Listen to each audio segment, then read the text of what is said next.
Hello বন্ধুরা, কেমন আছেন? আশা করি সবাই ভালো আছেন। বন্ধুরা, মাতৃভূমির ধাঁচে শহরে এবার মহিলা স্পেশাল বাস থাকবে। মহিলা কন্ডাক্টর, অনুপ্রেরণায় সেই দিদি।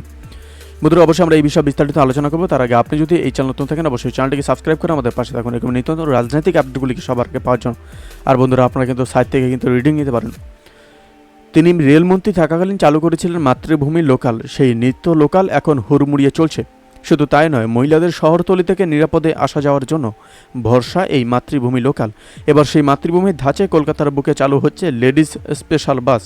জানা গিয়েছে, শহরের বুকে এই বাস পরিষেবা চালুর পিছনে হাত রয়েছে সেই দিদিরই। রাজ্য পরিবহন দপ্তরের তরফে জানা গিয়েছে, মঙ্গলবার হাওড়া থেকে এই পরিষেবার উদ্বোধন করবেন রাজ্যের পরিবহন মন্ত্রী স্নেহাশিস চক্রবর্তী। উপস্থিত থাকার কথা পরিবহন রাষ্ট্রমন্ত্রী দিলীপ মণ্ডল এবং পরিবহন নিগমের চেয়ারম্যান মদন মিত্র। রোজ সকালে হাওড়া থেকে বাসে ছেড়ে যাবে বালিগঞ্জ। লোকাল ট্রেনে চড়ে রোজ শহরে আসা হাজার হাজার মহিলা দ্রুত অফিস, স্কুল, কলেজে পৌঁছানোর কথা ভেবেই এই মহিলা স্পেশাল বাস চালু করতে চলেছে পরিবহন দপ্তর। তবে এর আগেও শহরে চালু হয়েছিল বিশেষ মহিলা স্পেশাল বাস, কিন্তু কিছুদিন চলার পরেই সেই বাস পরিষেবা হঠাৎ বন্ধ হয়ে যায়। 9:30 এবং 10টায় দুটো বাস ছাড়বে হাওড়া থেকে।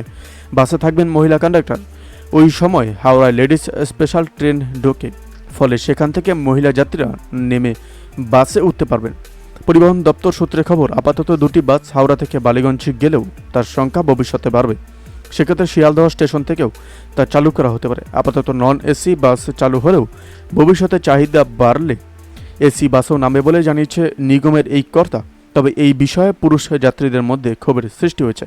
এক যাত্রীর কথায়, আমরা কি বাণিজ্য জলে ভেসে এসেছি? অন্য এক পুরুষ যাত্রী জানিয়েছেন যে সমাজ মাধ্যমে শুধু সমান অধিকারের কথা বাস্তবে তার কোনো প্রয়োগ নেই। আপাতত সব অভিযোগ ভুলে খুশির হাওয়া মহিলা যাত্রীদের মধ্যে। বন্ধুরা, এই আপডেট প্রসঙ্গে আপনাদের কি মতামত অবশ্যই আমাদের কমেন্ট করে জানাতে বলবেন না। ভালো থাকবেন, সুস্থ থাকবেন, ধন্যবাদ। দেখা হচ্ছে নতুন একটি ভিডিওতে।